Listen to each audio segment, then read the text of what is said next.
have now reached the intersection where ideas, beliefs, and perspectives collide. So be free to be you.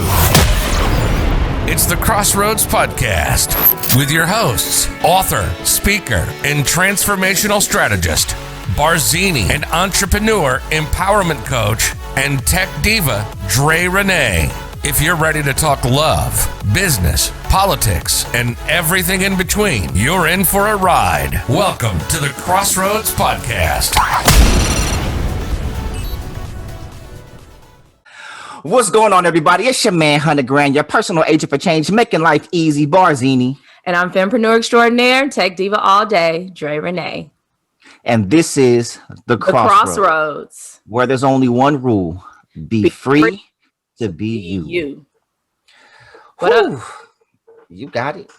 I ain't got nothing to talk shit about today. You ain't do nothing today. I'm on Pizzoint. Okay, now I can talk shit. We do not. we don't do that anymore. See, I gave you one. You're welcome. What the fuck was that? I gave you one. Oh, thank me now. Thank me now. I was ready to go right into your love language and the words of affirmation, like, hey, you doing, and then you fucked it up. I mean, you could still do that. You could just go ahead. Oh, just still getting you. Because I didn't do anything. Your teeth look radiant today. Thank you. You're having a good teeth day. Thank you. Not that you have bad teeth days. You ever know, like, some compliments aren't compliments? Like, right. You're like, if you compliment like someone and say, actually, it's not a compliment. Oh, you actually look good today. That's what I was like, oh, you look so pretty today. I was like, yeah. How have I been looking? But I understand. As opposed to the new hair. I got the full face, and normally you see what I'm saying? On this day, I'm bumming out. So maybe that's what she meant. Like, oh. Right. That's because you just came from church. Well, even for church, I didn't start getting it together until, church is virtual at this point. I have really, really exercised. I know, that's why I was laughing. Yeah, I've been the come as you are for this whole pandemic year plus at this point. So I got to get the come part together first, and then the as you are later. I haven't been to church in so long. I forgot what day it's on. Even the virtual, you can't even log on and get a little. What you do? Like, no, I mean, I'll watch. Yeah, I'm church like anytime. Yeah. Right. Yeah. So, but to commit to Sunday day and time, that's just the direction the world is going. I feel. Like a lot of stuff, we don't go to movies no more. We ain't gonna be going to church no more. It's like, why? When we streaming it? Yeah. Bedside Baptist for everybody. Yeah. Well, what I've done just to kind of create community, like I stream service from my Facebook page. I do a watch party, and so folks just come in, and we're able to talk without talking, and and accountability together. Yeah, that too. Like, where you at? I didn't see you in church on Sunday, so. Well, I feel convicted now because we're gonna go from talking about church to the fuck. But it's okay because my version of God cusses. So okay. Hey, it is what it is. So y'all, we about to get into our next session, but today's episode, as always, is sponsored by House of 334. Yeah. For all of your marketing and branding needs, hit up 334 houseof334.com. Yes. Black owned, womanpreneur, fempreneurs. Yes. One of supporting Black women entrepreneurs, but also anyone, small businesses, nonprofits, solopreneurs. If you need a visual brand for your business, then step into the house. Step into the house. I like the slogan. Step into the house. And we are also sponsored today. Finally, because we've been waiting for this merch for a minute. Carbon 12 apparel. Y'all can't see it because I'm so low, but Carbon 12. Come on and model for it. Right. Yeah. Right. Pecs in the gym. Pecs on fleek. Or they're not on fleek no more. No, we got to get him back. But look, it make my arms look kind of sexy though. You can see how it's fitting around the arm there. Okay. That's them good hug arms. You know what I'm saying? Make it Ow. right. Like, come here. There you go. So y'all make sure y'all go to carbon12.com. That's carbon 12 with no vowels. That's CRBNTWLV.com. All right, Carbon 12 apparel. The new hotness. I got to get the hoodies. I went to order the hoodies. They were sold out. Like they've been flying off. I got to get that highlighter green hoodie. They got the red with the black. They got the black with the gold. Do you know the premise of the name? How we got that? Is it all? Is it just for men? Do they have something for the ladies? No, they have. Oh, they got the little crop top hoodie for the women. Okay, because I'm working on my cropness.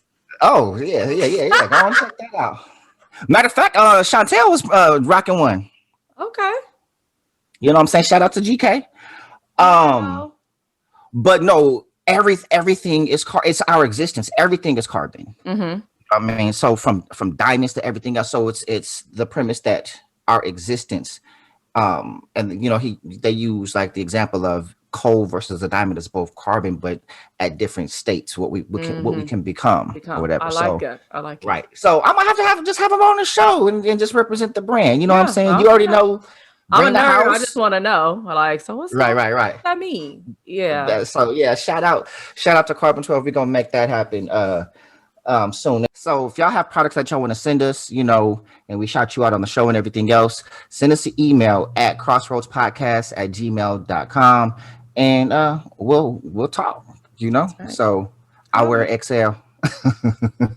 I don't anymore. Yeah, I'm XL with it hugging real nice around the right places. I'm L and I'm sliding into the mediums. I'm trying to get that way. Hey y'all, listen, y'all need to follow us on our journeys. I have a journey to get to Zaddy status. Come on now, Fit, Fine, and 40 over here. Holla at me. There it is. Yeah, there it is. So if y'all got the workout tips, I want people to go 40 where? I mean, they already do, but like as I progress in the 40s, I want it to be absolutely unbelievable. I just want to post pics and women post hard eyes and be saying yes, Zaddy. You know what y'all do, that old YA 100 S's. Yeah. And then end it with Zaddy. Oh. Like when I have kids and I pop up to their school, that's your daddy. Okay. I'm like, you know, yeah, you don't like they do my daddy. Right. That gets on your nerves.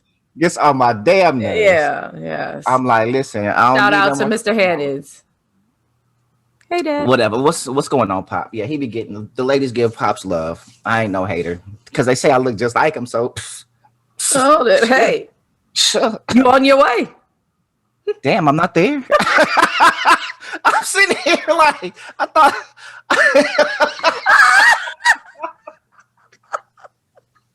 Damn. I was talking about to the Zaddy status, but okay. Remember them compliments we said wasn't compliments? Oh, bright side ass. Let me just be quiet as we move. That should be the fuck for the week. Oh shit. Okay. So y'all, this week on the fuck DAFUQ. Hit us off, Dre. I don't know. I'm not your friend right now. Oh no. What we pull off the interwebs today that made our eyebrows go up. Our eyebrows go up. So was scrolling down my Twitter timeline and saw a tweet that said women who hyphenate their last names do not fully commit. The fuck? I mean, interesting. I could understand where they were coming from, but I could also understand those who have made that choice because I mean, here I am I'm at the crossroads, right? Literally, at the crossroads. Right. I never actually considered hyphenating my last name, like ever. But I also didn't know I'd be 40 years old when I got married. And so there's it's not even necessarily like, oh, I want to hold on to my last name or who I was, but there's a lot that has been accomplished with that name. Like, what about people, and I don't have one, but what about people who have doctorates with their maiden name, or, you know, I have started companies and businesses and a brand with my last name. That's where it kind of gets. Now, I guess the argument could be, well, shit, people just learn a new last name. But I'm just saying, I understand, you know, kind of where it all comes from. So what do you think? Oh, especially as a man, like I get it. Like, more in the times that we are, I would have, like, women who hyphenate, I would ask, like, why? You know what I mean? And, you know, and I see it more like with entertainers, you know what I'm saying, actors, actresses and stuff like that, right? Because typically those not even their real names anyway, you know, a lot of times. But because that's how people know them in the industry or something like that, then. And so, like, for me, my personal preference is that my wife not hyphenate, because I believe in leave and cleave. If we are becoming one, then we are becoming one. If you are looking at me as the head of this family, you know, and the leader of this family, then yes, my desire, I'm not gonna say my expectation, my desire is that she takes my name. Also, it's like, we have children, the children will have my name. And it's like, well, mommy, why your name? You know, and I just feel like, I won't say that, I don't, I mean, in the hyphenation, you still don't consider that to be because your name? Because I feel like, and mind you, a lot of this is symbolic, right? There are women who are fully committed to their marriage and have hyphenated, right? Right. As a matter of fact, Damien and Angelina, the owners of Carbon 12, she's hyphenated. She's Palma Williams, but that was by his request. He wanted her to keep her name because she had no more family. You know what I mean? And so he didn't want her to forget or like erase her family. You know what I mean? So it was like, why don't you like hyphenate your name? That's very nice. So I think it just comes from, there's different people that have different mindsets and everything else. You know, my personal preference is that, hey, we're Hannons. Like, this is the Hannons family. And I guess it's also akin to why, like, men want sons to carry on the name. You know what I mean? Like, as men, our job is carrying on the family name, the legacy and everything else, and continuing the line. Like, that's our contribution to the family, you know? And so I think it can go a lot of ways. I'm not as passionate or married to it as I might have been some 20 years ago, maybe. You know, like, hell no, I might have agreed 20 years ago. I probably would have agreed 100% with what was said. But I don't think your commitment has anything to do, because a lot of people do a lot of things for a lot of different reasons. And so for a woman to desire to hyphenate her name, you know, if my potential wife said, I want to hyphenate, it would definitely be a conversation. Like, okay, well, why do you feel this way? You know what I mean? Because our family identity is tied into our names. Like, who are we? You know what I'm saying? So we're not the whatever her name is, Hannons is. It's like we're the Hannons. You know what I mean? So yeah, I mean, I'm not about to go make signs and march in front of the Capitol over it. Please don't even go to the Capitol. My birthday is gonna be forever tied to insurrection, and mine is tied to inauguration. So we special. Change came to America on both days, right? Yeah. I you know, the whole part about not being committed, I was like, oh, I think that's a lot. But you know, considering reasons why, right? So I gave one in terms of, you know, maybe your professional life or something like that. But even in the case, so I don't have biological brothers, so the buck stops with me and my sister. So okay, I hyphenate. But when I die, doesn't the buck still stop with me? I mean, unless then the kids become, you know, or and hashtag boo ain't ever. But there are some families where the husband and wife have you heard that or seen that happen before? Like they take on. I mean, I haven't seen it, but it's in 2021. You got men taking their wives' names. So yeah, so that's the only, as far as like keeping it going, like it has to be passed on to the children. And the men I know are like, hey, like nah. And there's somebody I know. I won't put them out there, but I don't know how much a discussion it was between he and his wife, but I know between he and he talked about how he felt. She wanted to give their oldest son her dad's name as his middle name, and he was pissed. He was like hell nah. He got a son. That's his job. You know what I'm saying? And so it was and I was like, yeah. So, get high. Yeah. We've like for me, talked about it, he and I, but one of my, I can only imagine because he remembers information that's important, I guess.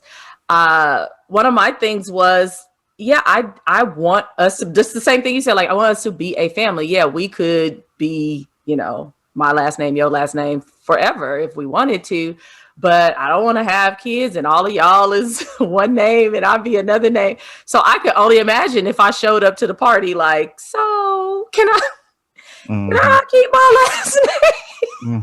Be like, what? Like, after all of that. right. Like, and I get, there's some women that feel like they're giving up their identity by changing their name. I hear all that. And you got to learn how to write a different name, right? Like you've been signing or writing, I mean, it's not something that you'll ever have to consider, but I mean, no, I can consider it. I just never have to do it.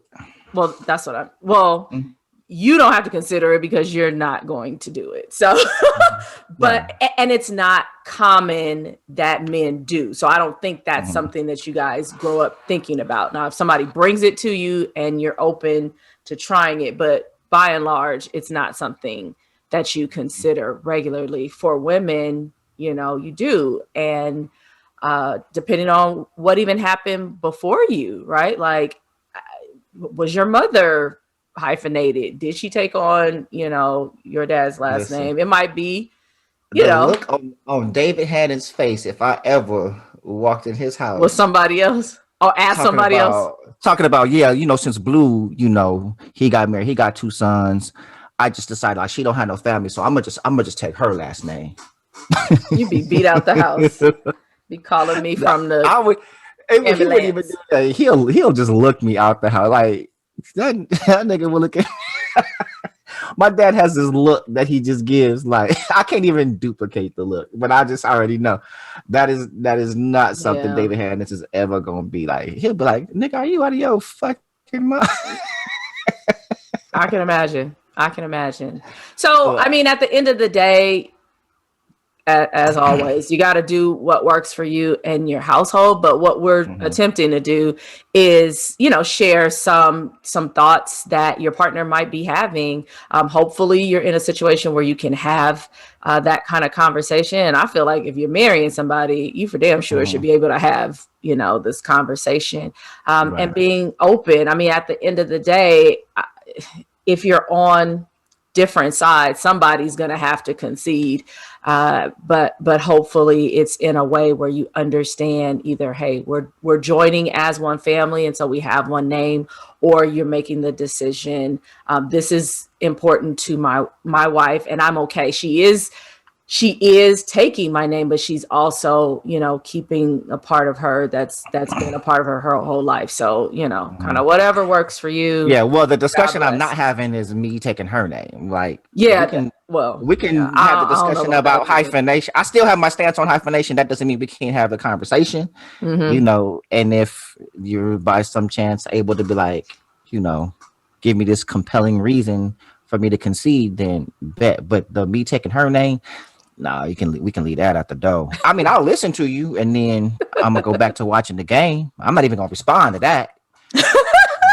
Yeah, I wouldn't even try that. That is, it's like that it's is like, nah, no. Especially with the expectation now. It's like when you talk about like dating and expectations, you know, it's like, oh, well, you're supposed to provide for us. You're supposed to like, oh, I'm supposed to pay all the bills. I'm supposed to do da da da da. Why you wearing another man name? Really? That's actually a good argument to throw out there too. Like, you under this umbrella, and this umbrella is labeled. I had an ex that was always talking about her daddy this and her daddy that, and pissed me off. So I was like, why don't you go fuck your daddy then? Now look, I got going too far with that. No, I know, but it's too late. I already told her. But yeah. You know, I'm like, you're not gonna be laying here with me, and then every 5 minutes you bringing up your daddy about something. So if what your daddy say is gonna run this relationship, then you need to be fucking your daddy, not me. Because I don't give a damn who the man is. There's only one man in this relationship, just like there's one, like just like you don't want no mama's boy, right? This is true. Oh, you always run for your mama, this, and your mama dictating that. Same energy. You know what I'm saying? I mean, I'm a daddy's boy. I know mama's boy, but still, it's different. Good child. Well, you know what I'm saying? Yeah. But I think we both are in agreement that it doesn't define your commitment, right? Like your commitment is your commitment, regardless of what you call yourself. Or do you? Oh, you feel it is? I'm saying no. I'm saying that it doesn't absolutely mean that.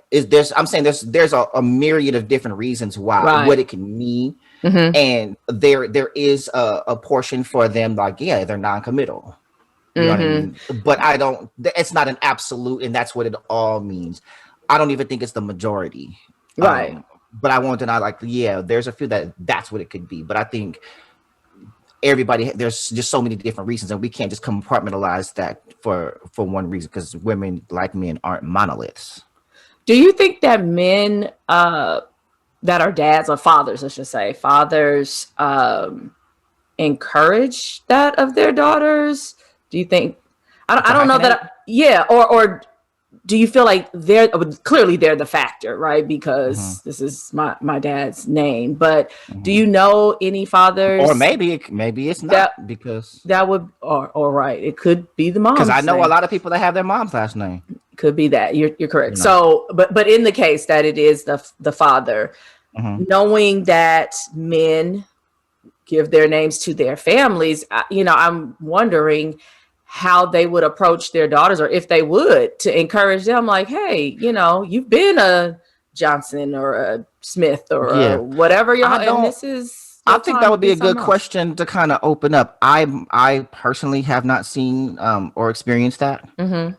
But not to say that it doesn't exist. And then especially, when you have a tight bond with your father, as a woman, and your daddy's girl. And let's just say, and a lot of times maybe dad is passed on or something like that, and you're trying to keep his memory and legacy. But at the same time, the harsh part about that is the job of a son.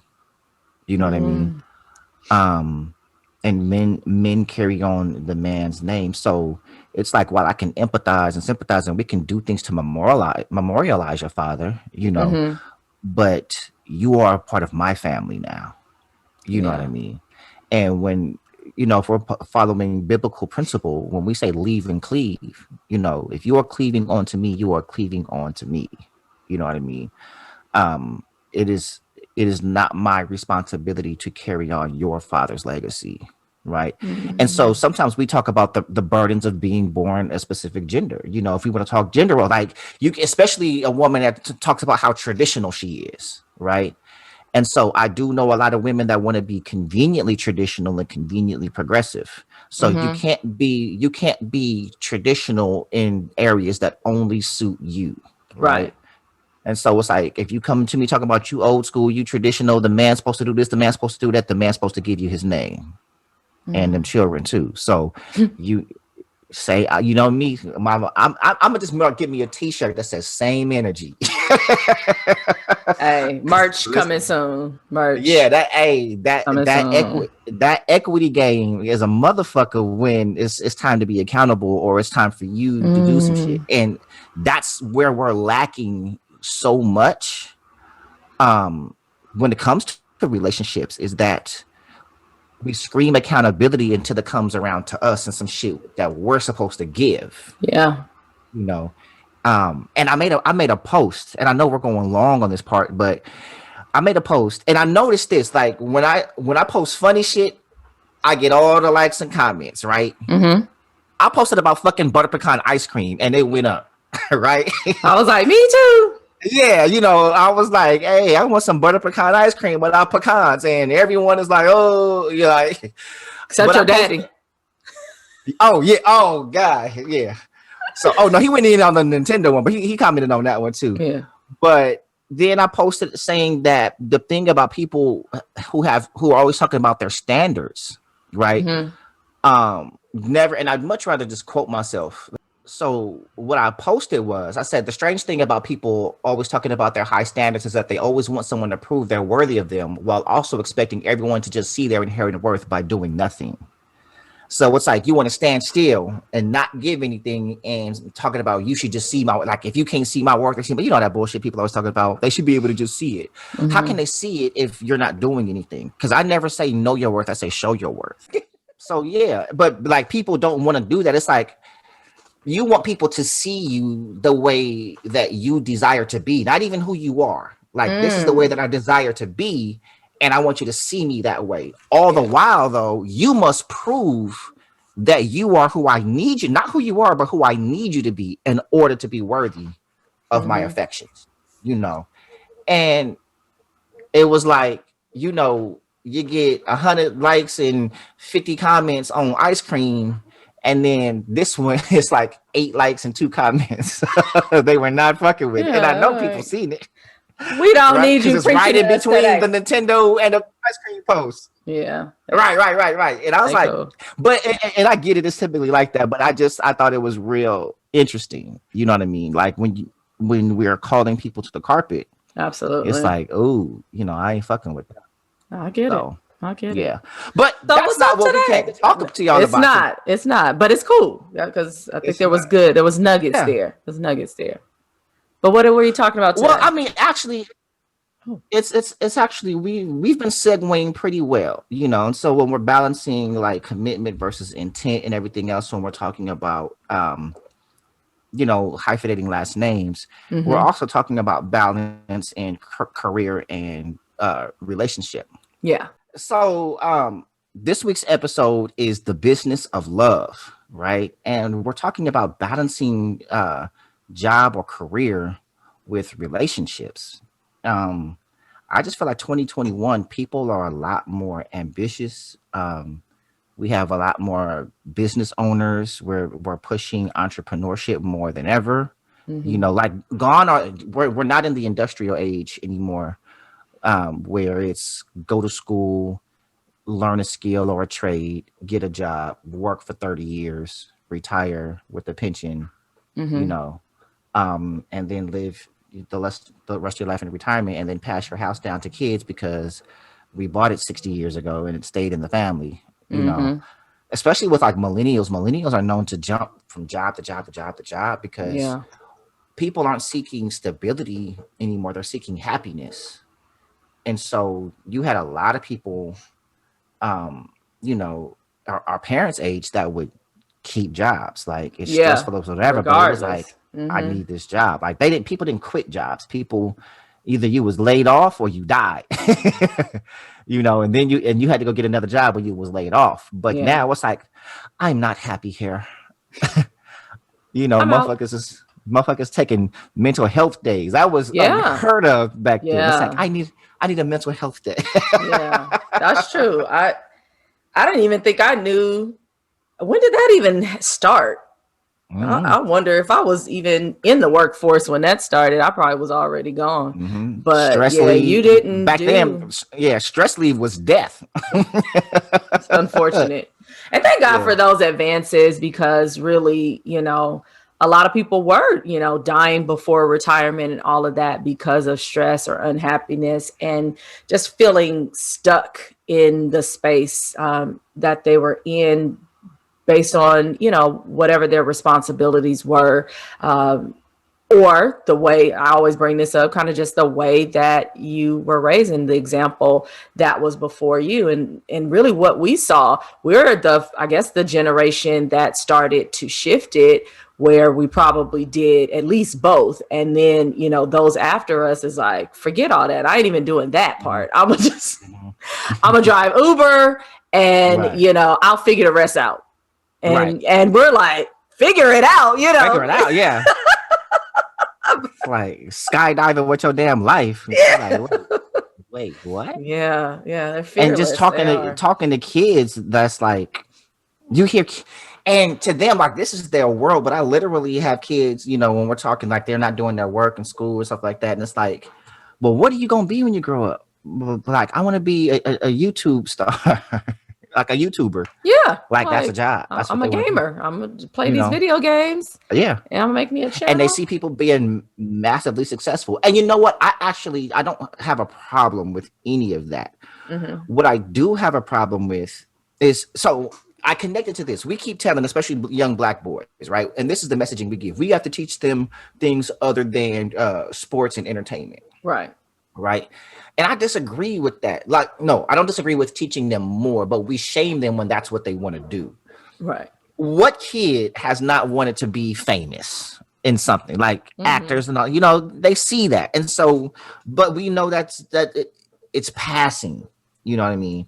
And everybody doesn't get to that level either. Right. And so, but what we fail to show them is the business of these industries, right? It's like, okay, you want to be a basketball player, so let's have an honest God to God talk about what it takes to be a professional basketball player, let alone get there, right? Right. And so let's talk about business, let's talk about finance, let's talk about managers, you know what I'm saying? Let's talk about agents, let's talk about all these things, and all the people that you have to pay and everything else. Let's talk about these things so that you have a full scope of what it is. It's because they believe it's, hey, I just need to get good at ball or whatever sport they want to play, and then I'm gonna get this big contract and make a lot of money. We're not thinking about injuries. We're not thinking about these clauses in the contracts. We're not thinking about guaranteed money. We're not thinking about any of these things. It's just these guys make a lot of money, and the average guy doesn't make this money. You know what I mean? And then you figure, like, hey, you got these guys that's only making $200,000-$300,000 maybe.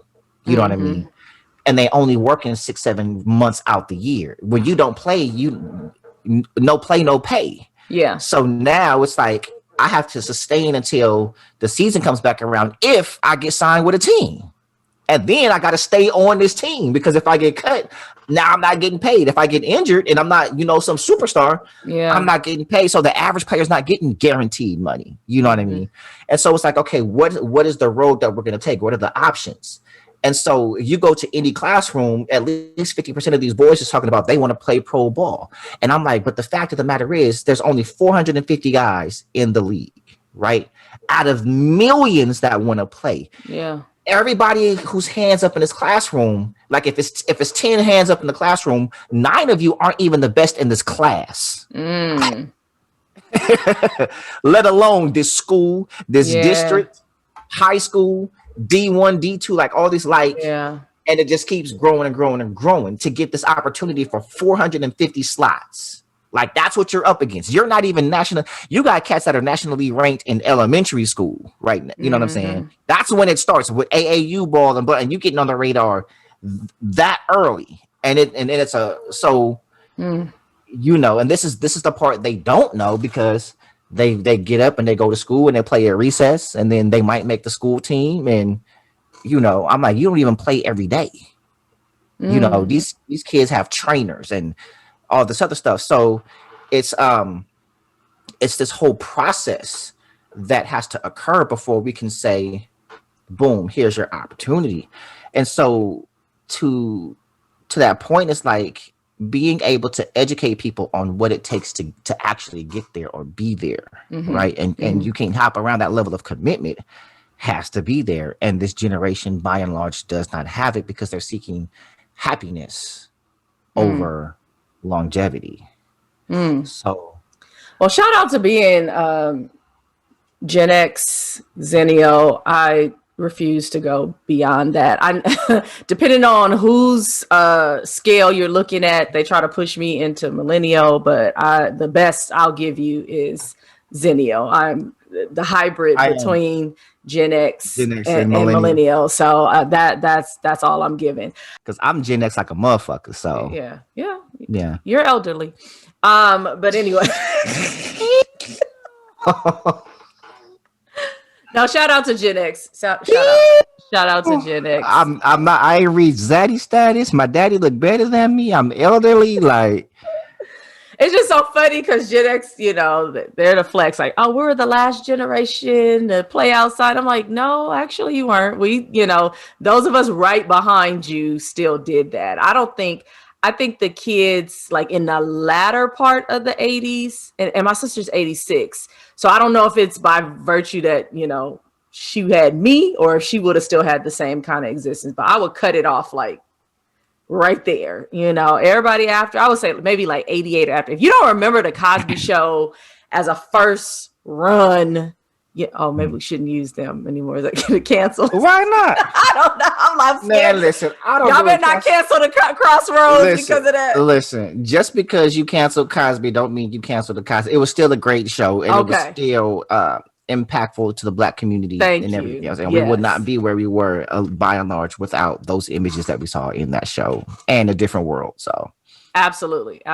So yeah, you know, the kids that grew up during that time, if you use typewriters as well as computers, like we were the generations, if you will, that kind of did both. Which is why I think never got a free AOL disc for some arbitrary, and it'll be some arbitrary ass number of free hours or something like that. Oh, 19 free hours. The fuck? How come you say 20? What is that shit? It was 19. Like, and your mama be in the back. You better let my phone line go. Right. If you can't recognize the connecting to the internet sound.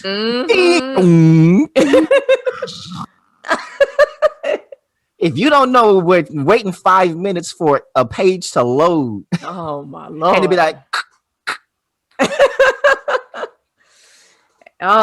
if you didn't have a AIM scream name, right, and then when finally they got DSL.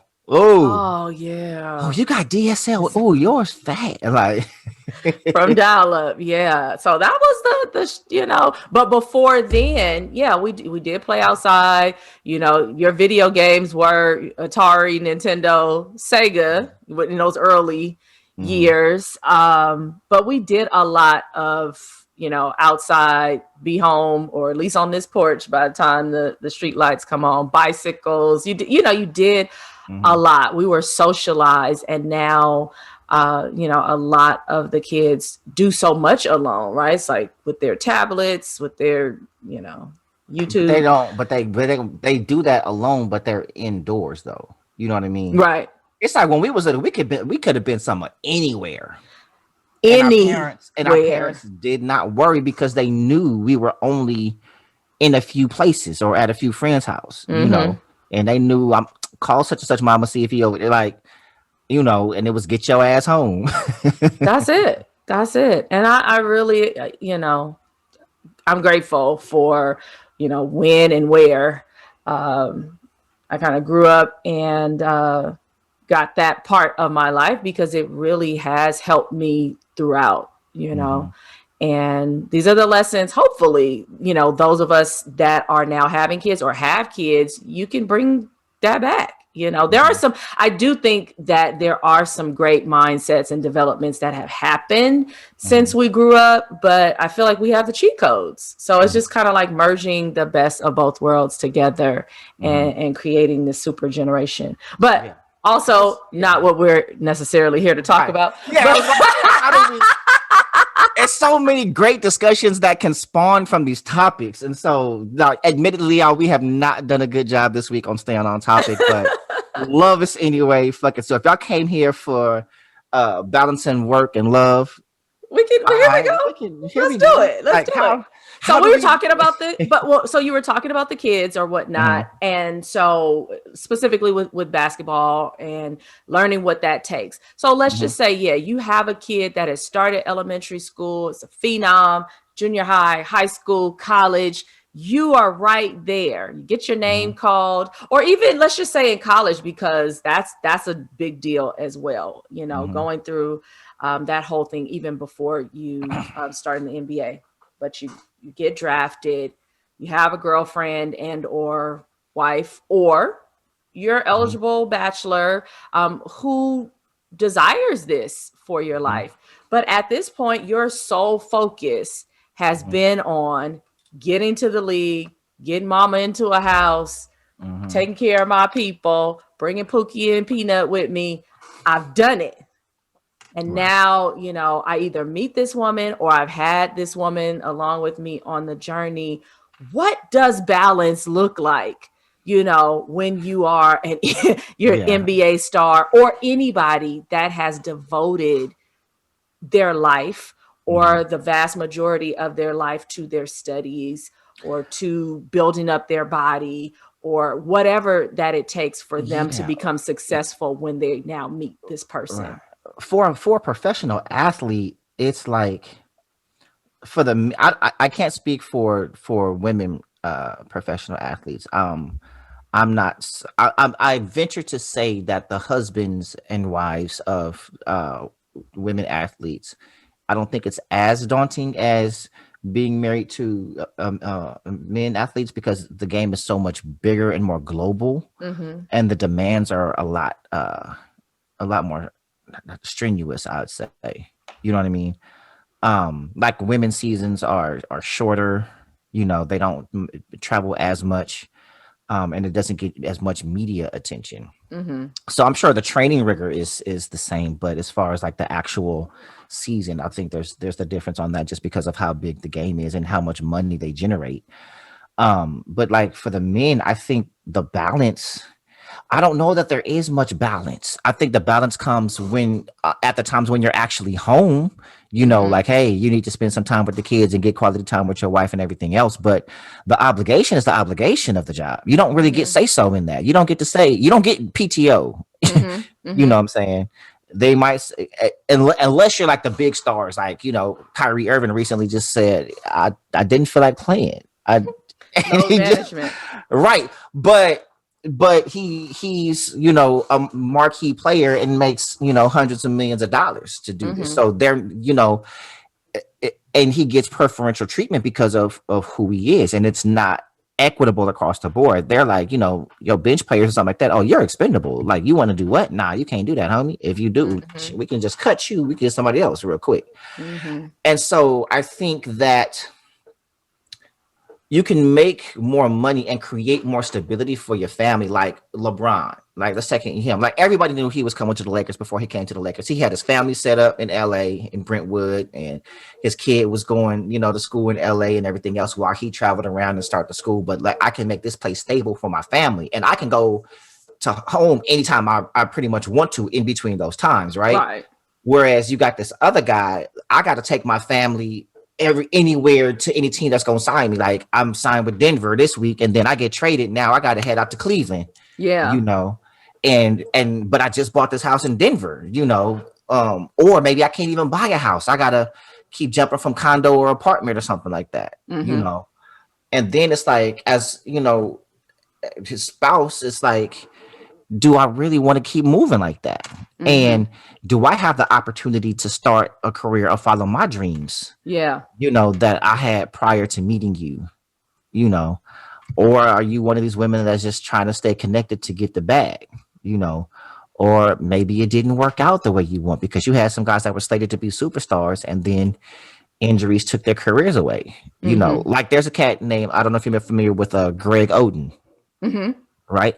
So Greg Oden came out of Ohio State, #1 overall pick. And guess what he was picked in front of? Kevin Durant. You know what I'm saying? So it was Oden and then KD. KD, superstar, arguably the best or the second best in the league next to LeBron. It's always that LeBron KD argument. Whereas Greg Oden suffered so many injuries and we never saw what he could have been. And so he didn't get that big career, And so it's I just think the balance has to come in with being with someone strong. Number one, like if you don't have a partner that's is understanding what's about to take place, you know what I mean? And has to be supportive. And you can't get that call. Well, when you coming home? I'm in the middle of the season. I can't just I can't tell my boss to, and then these women are also human beings with needs. Yep. And you on the road 6, 7, 8 months, quite a bit. You get 42 home games and then the rest you on the road. And so when you got these stretches, 7, 8, away games and stuff like that, or you get traded to a team and you ain't trying to follow to this other city, what do you do? And I don't think it's about being grimy, but it's always somebody in your ear. Like, damn, he ain't been home in how long? Wait, he got traded to Cleveland. You still living in Denver? Hey, that's crazy. Well, if you ever need anything, just give me a call. Just what I'm saying? Just holler. You know what I'm saying? I'll take care of it while he gone. and this starts. What he did? What? So you think when he out on the road, you think you don't never think he be messing around or nothing? See? I mean, he is in the NBA. I mean, I heard what be going on. Like, I had a cousin that was in the league. Oh, Lord. It get deep. Listen, it'll get as deep as it needs to meet the objective.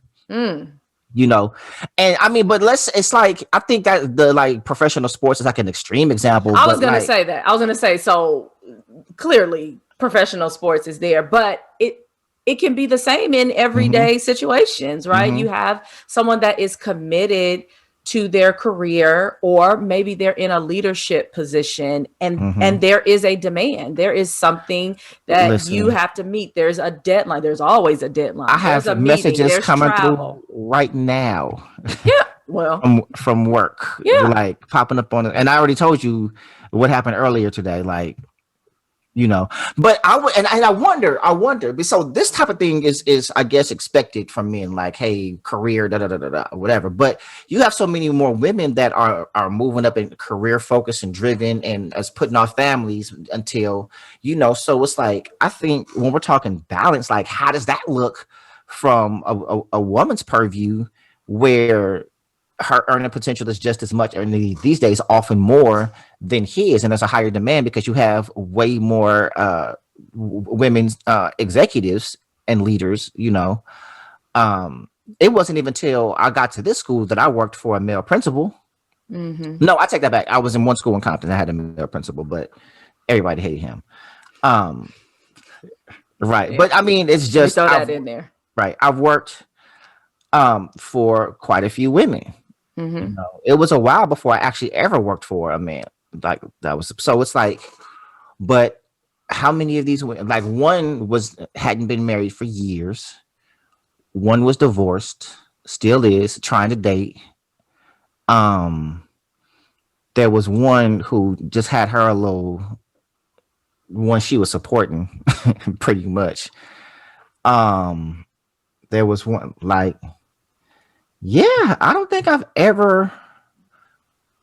not worked for any women that had a stable or was married. They were all either divorced or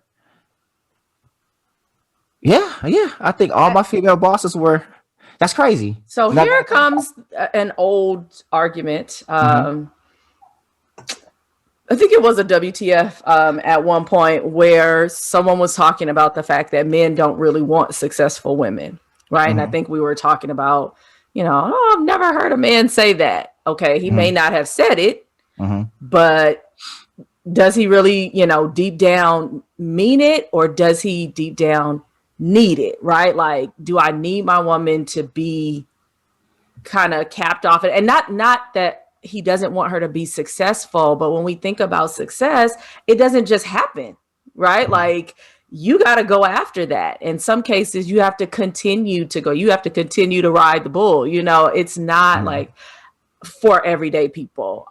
You know, I didn't just make it and then I don't have to do anything else. Like what it took to get there minimally is what it is going to take to stay there. And then if you are talking about, in the case of, you know, entrepreneurship, growing and scaling, then it takes even more unless, you know, you do that to sell and then, you know, right off into the sunset. So, you know, just with that example, and I was watching something last night that asked the question, like, you know, can women have it all? And just even using, you know, my own life as an example, I don't think I thought like, oh, I had to choose. I just went after what was available at the time. And at the time, you know, the thing that I could control was what was in front of me. And that was, you know, of course, building the businesses or being the very best person that I could be until I was in, you know, a relationship that was suitable. I am on record as saying I do not believe that there is any such thing as balance. Like there's always going to be something that wins out. In some points in time, you are going to have to choose your family. Some points in time, you know, even if you don't choose it, your job is going to come first, or your career or your business. Sometimes it's you got to choose, you know, yourself. So I don't think there's an equal thing. I believe in harmony, and I believe that everything works together. And so a part of that is partnering with someone that believes the same thing. Sometimes it's going to be your turn. Sometimes it's going to be my turn, right? If I have meetings all week or whatnot, then, you know, the expectation is that, you know, you understand, but also, you know, you cover my back during this week because hell, next week it's going to be your week, or next month it might be yours. You have a big project coming up. I have a big project coming up. It's a lot of sacrifice that it takes for that to work. But also I think each partner has to put a cap on even the sacrifice, right? Like I know that my husband or my wife has really been understanding about me getting through this project. It's been 90 days, you know, we just been in and out, kind of passing each other like ships in the night. And so I'm not going to take maybe the very next thing that comes up, or maybe, hey, we're going to have a period of time where it's just us. Now, I'm not saying go 90 straight days without talking to your spouse, but there might even be times in there where you have to shut things down or make time that is specifically for you. But what I'm also saying is if you are in a position where you can't necessarily take time off or whatnot, you know, find a way that, you know, there is some sort of buffer, if you will, between one thing and the next thing. When we're single, you can just kind of keep going. But when you are with someone else, you gotta, you know, think about their feelings and the fact, yeah, you would hope that your significant other or your spouse would not dip off with somebody else. But that's always a possibility as well when someone is neglected or feels neglected and uncared for. It goes a long way to just say, you know what, I see you. I know what you're dealing with. I know, you know, I haven't been the most available, so on and so forth. But like, this is the target date. This is the this is the date we got to get to, and then it's me and you. Or Monday through Friday, I know, you know, I'm in a space, but Saturday is our day. Like, there's a sacrifice there, but you also have to put a cap on it. And the last thing I would say about that is, you know, for women, it's also helpful to be with a man that's driven, and even vice versa, because if you are the person that's ambitious, driven, focused, whatever, you're on the ride, or you have certain demands in your professional life, and you're with someone who does not, or is trying to figure it out. Maybe they're still in school and they haven't figured out exactly what they want to do, or they're on the path to it. You are misaligned at that point in time, and there's going to be stress.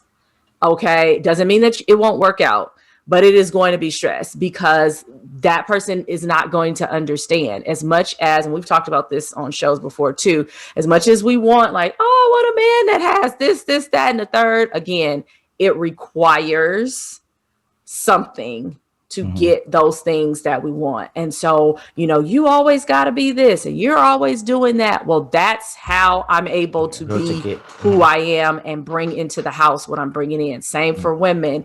You want me to come to the table with something. Well, I can't just sit down at the table. I can't just be at the house. I know you don't watch this show, Love and Marriage Huntsville. Get a chance, look it up on YouTube. Okay, I don't know if you have OWN. If you have OWN, go watch a couple episodes. But there's Marceau and Tisha wants so badly to. She has I think they have 3 kids together. Their agreement when they were married was, hey, I'm the breadwinner. I'm gonna take care of everything. You stay home and raise these kids. And at the time, it probably sounded like a great idea until there were 3 kids. And now, I want to go back to school. I want to finish my MBA. I want to be in real estate. I want to help you on the businesses. I want to. And they are constantly doing this. So honesty about what you want for your own life. Am I aligned really and truly with the person? There's sacrifice that each side has to understand. And then at a certain point in time, everybody has to be careful about putting a cap on it. When is the time that is specifically for me? And when's the time that is specifically for me and my partner? So that's, kind of what I would say, but there's no balance, child. Okay, so yeah, that was a lot to respond to. So let me go to, so at the beginning, when you were like men wanting successful women, we don't give a shit about that, right? Like, yeah, it's great, it's sexy. Well, it's hearing about it all the time and bringing it home, right? As if your status at work somehow changes your status at home, or your responsibility at home, right? And that's the part where the lines get blurred when we talking about gender roles or being conveniently traditional and progressive, right? So I'm definitely a proponent, like we always say, do what works for you, but you have a lot, that don't share that mentality. And it's like, oh, well, men are supposed to do this, right? But when we talk about women are supposed to do this, okay, if we're going to play the gender role game and you're deciding to be out here having career and everything else, it's like a breakdown over time has happened with this, is that when we talk traditional, what men need and desire from women has not changed, right? What women need and desire from men has, because women's position in society has changed from those traditional times that we always reference, right? That was a time where women were in the home, right? Oh, well, men were breadwinners because by and large, women couldn't work. A lot of times it wasn't work out there for women and everything else. So, number one, it wasn't like these women were choosing to be housewives. Some were, but by and large, that wasn't the case.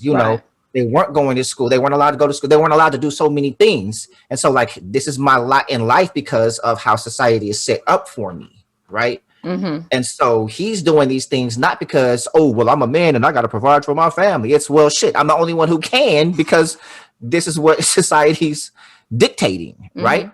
And so now we take that as, we always lean to these narratives that require the least amount of effort. So when women are talking about, oh, like, there's no logical precedence for saying men are supposed to be the one to pay the bills, right? Like, it says nothing about him outside of, I pay all the bills, right? While you sitting back getting your bills paid. That's just dumb, but you want us to be a partner, right? So when we come to like, hey, you got career and everything else, you're going to have to let go of some of these traditional narratives, because in order for you to maintain career, there's going to have to be some responsibilities shared. You want him to help you here, then you need to be helping him here, right? If we're talking about balance and sacrifice and everything else. So it's like, you can't hold on to, well, he's supposed to be doing this and he has to do that, and he has to do that, he has to do that. And then when we come to the things where traditionally you're supposed to be doing, it's, oh, I need help with this though. And I had illustrated that to a group of women at work one day. They were talking about this meme. I was talking about what men are supposed to do. And there was this meme says, oh, 4 things women should never have to touch. And it was like trash, bills, a door, and a gas pump, whatever. I was like, okay, bet, cool. Now show me 4 things a man should never have to touch. Couldn't do it. Right. I was like, name me 4 gender roles exclusively handled by women. Couldn't do it, right? Because it's like, oh, cooking, he can cook his own plate, he can fix his own plate, he can do, you know what I'm saying? Like, so when we talk about, there was nothing that you can name that should be done exclusively by women. And I always say, don't say childbirth, because that is not a gender role or responsibility. That's an occurrence, right?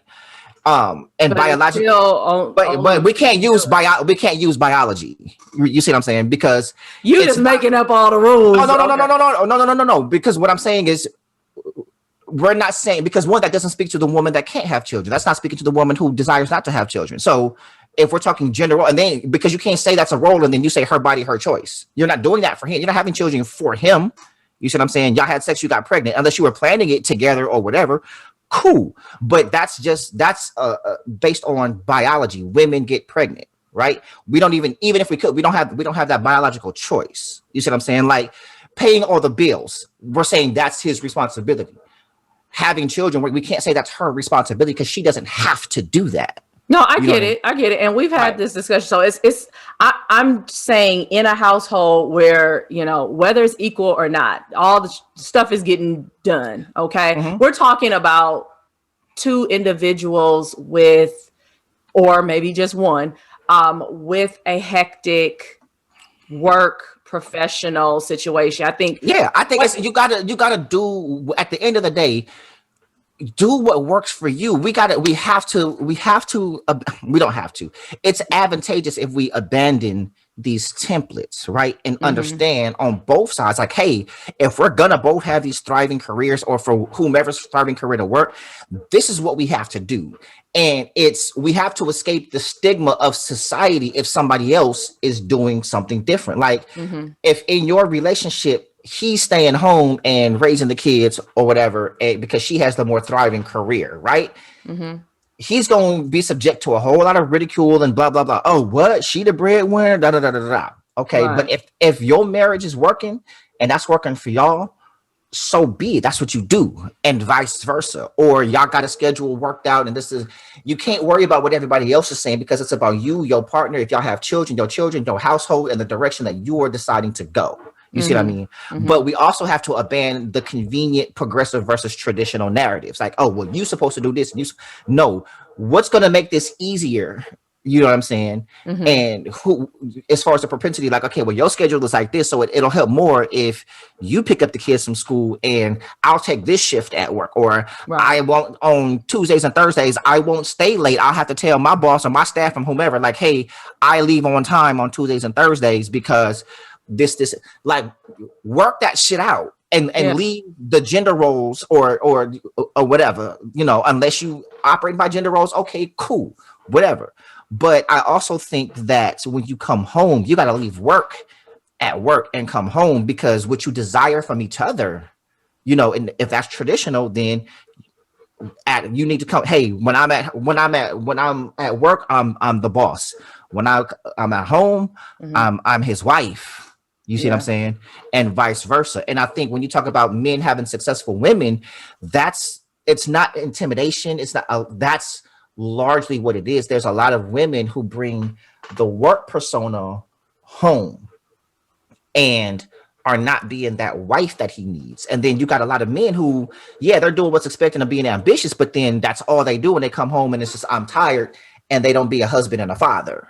And so it's about coming home and being what your family needs you to be. You see what I'm saying? Because who was that? Was it Nikki Giovanni interview, or was it her and James Baldwin? I forget who it was, but she was. I didn't agree completely with what she was saying, but the alluding to the fact that you go to work and play this role for your boss every day, and then come home and I get what's left of you, and you won't put on for me. Like, you frustrated from work, so I get the frustrated version because you was frustrated at work, and you couldn't be frustrated at work, so you come home and you're frustrated, and I get that version of you. So if you can fake it for your boss, how come you come home and fake it for me? And so I don't agree with the faking it part, but what I would say to that is, you have a job to do at home as well, and your job is to be husband and wife, right? And so it's like, you go there and put in work, and then you got to come home and put in work. Like, it's really no days off in that regard. Exactly. And that's where I think the whole no balance for me comes in, because and I was watching somebody who said this, and we've all pledged so we can definitely understand. He was saying like, I didn't pledge. We could say, okay, let's just say we can understand. We were all inducted. Well, at this day and age, pledge is synonymous with just intake. So whatever it means to you as you hear this, okay? But so the guy was at Alpha and he said, whatever you need, borrow it from your sleep, right? Like, and it wasn't in regards to relationships. We're just talking about, how to make things happen in general. And I thought about that now, I'm a recovering, what is it? Like Sleep When You Die and Team No Sleep. I'm recovering for that. So I'm not saying that, but in those times that you may find yourself or a particular day that you find yourself stretched, rather than to pull it from the people that depend on you, or maybe the project or the profession that you are obligated to, you might have to sacrifice, it might be TV, it might not be sleep, it might be, TV or hanging out with somebody or whatever, but you might have to pull it from there as you build relationship or as you build this business or profession or whatnot. And so I thought that was, very profound. Sometimes we just think about our partner, like, suck it up. This is what it's going to take. And you're just going to have to deal with it. And it might just require, like, this is your dream at the end of the day, right? This is your profession, your dream, your goals. It can be argued that you can make money any kind of way, but if this is the way that you choose to do it, and you choose to be in relationship with somebody, then you also are going to have to be a good steward of both, unless you're okay with getting rid of one. And is it going to get equal parts of you at the same time? That's when I say no. There are some times where, one is going to quote unquote win out over the other. But to your point, like having those kinds of conversations with your partner, gender roles and all of that. Yes. But at this point, it's like two adults maintaining the household. What does that look like? Right? With my schedule, with your schedule, with my, what I bring home financially, what you bring home financially. And like you said, not necessarily weighing that against what other people are doing or what these memes are saying, like what works for your household. But at the end of the day, if you're married or if you're in this committed situation with someone that you love, I believe that's the place that you start, because, profession, job, business, like you can figure that out. But with the individual that you are building with, that definitely is the place that you want to focus on. Right. I agree with that. And I guess as I know, we gotta kind of move into final thoughts. I don't know if you have a thought additional to that to kind of wrap up the topic. Yeah, it's tough. It's tough. I've said before, like, OMG. It would be easy, as far as I'm concerned, maybe easier to know, like, all I have to do is, maybe I shouldn't say this because somebody stay at home is going to get mad at me, but it feels like, based on what I do and what I'm looking into my life turning into, with kind of trying to figure out harmony for all of it. But seems like it would be easy enough to just go, okay, if he's got everything else, I can make sure either I cook and or order something so the food is ready, keep the place looking decent, and, take care of my wifely duties. Like, it just, and I know that it's not easy, but I feel like and I've said this to him, like, if I felt like I wasn't required to provide, anything, or if I'd have to pay any bills. And at this point, I'm working on like debt elimination. So that's a whole other situation, but student loans and any of these other things, if I didn't have to do that, I would still want to do something fulfilling for my life, but I probably wouldn't push myself as hard as I do.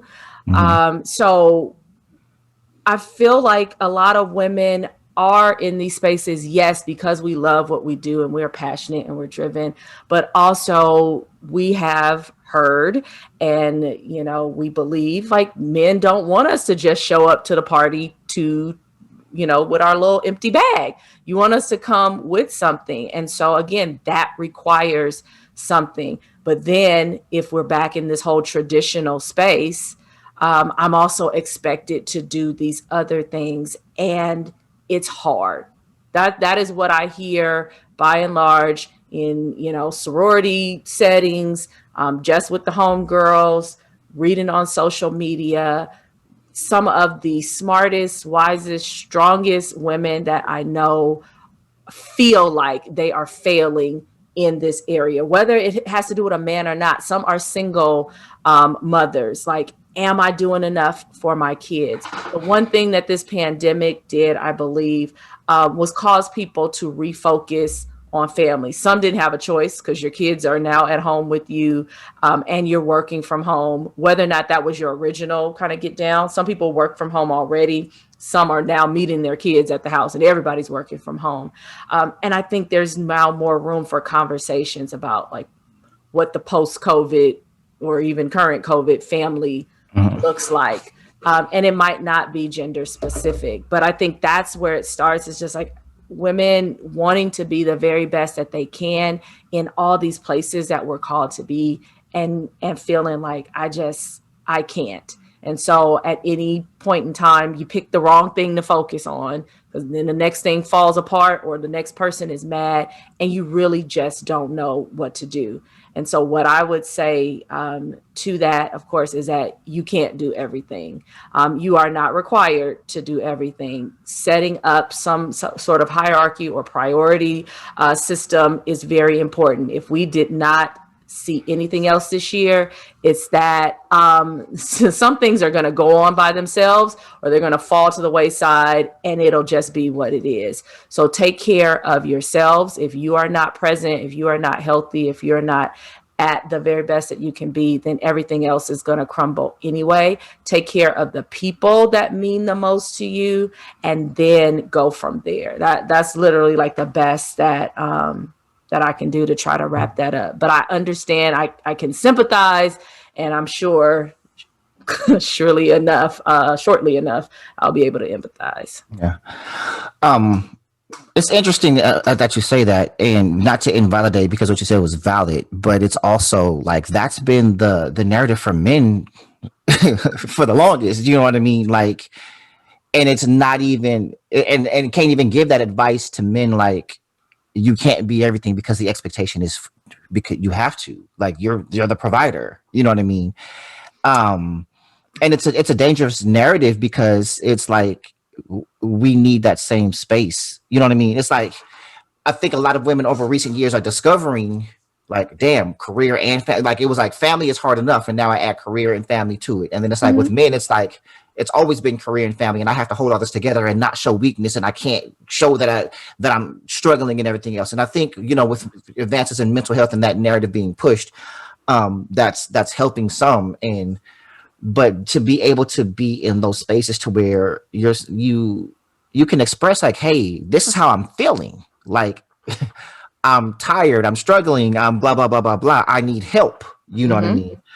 And to ask a woman for help in that area is, like, damn near taboo in some situations. And so I think that we have to be empathetic on both sides and connect, like, hey, this shit is hard, and it's hard on both of us, because we're both trying to follow our ambitions and take care of this family. And so, like, even going back to when we did Race to the Worst, it's like we have to stop trying to take inventory on who has it harder, or who, like, we always like, ooh, such and such women have it the hardest, I have to do more. Men, like cut all the bullshit. It is, like, what do we need to do to make this family work, to make this relationship work? Sometimes somebody's gonna have to do more. Sometimes somebody's gonna feel like they're doing more or whatever, but you got to have those conversations. And it's like, we have to stop playing victim.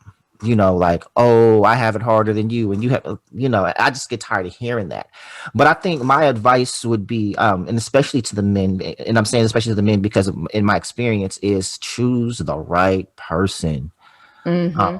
And because that's going to make all the difference. If you have somebody that is not, if you're a man of purpose and you align yourself with a woman that is not aligned with her purpose, you know, it's going to be one, it's going to be hard for her to align with your purpose because she has no purpose of her own. It's going to be hard for her to understand your work ethic or your job because she has none of her own. She's not shooting for anything, Yep. you know, and I dealt with that, you know, like she had a great job, but it was just that, you know what I mean, where I'm striving for something bigger than myself, bigger than us, bigger than a job, you know what I mean? And so it was always bucking and kicking against that, you know.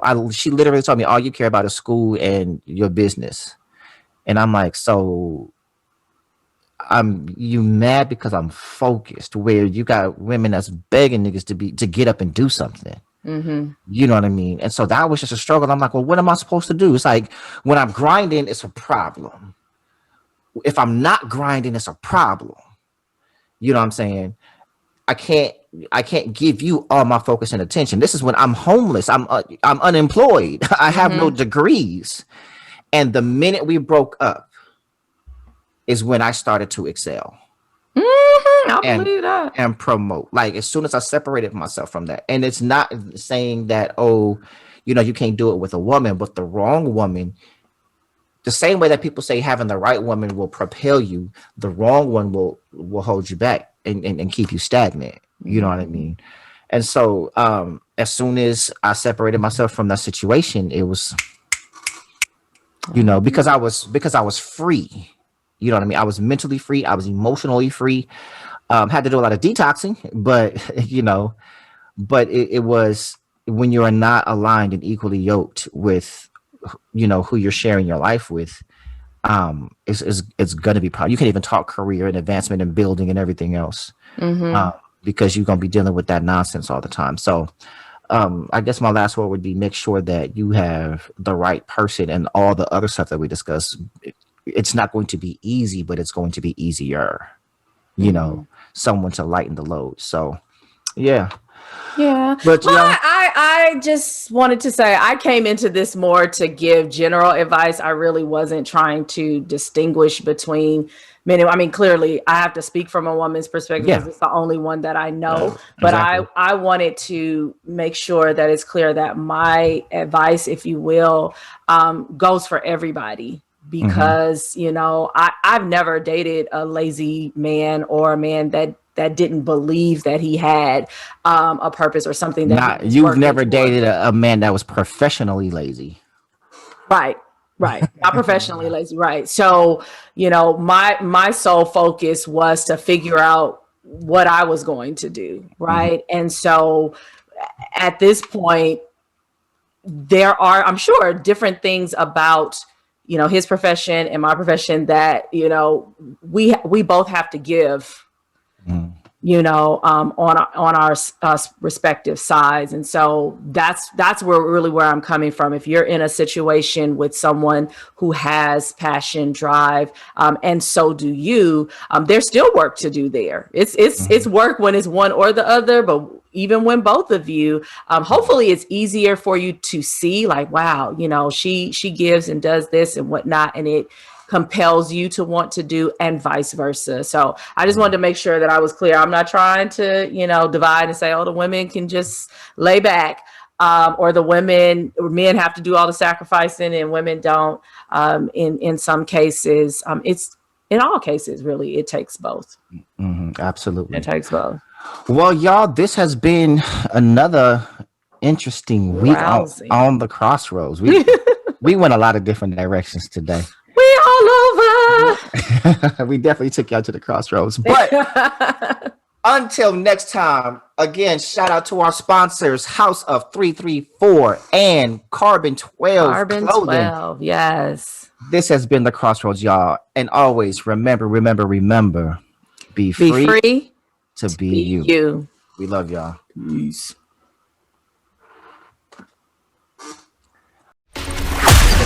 We want to thank you for tuning in to today's episode. Don't forget to subscribe to our YouTube channel and register for our email list for more episodes and projects from your hosts, Barzini and Dre Renee. Until next time, this has been the XrossroadZ Podcast. And remember, be free to be you.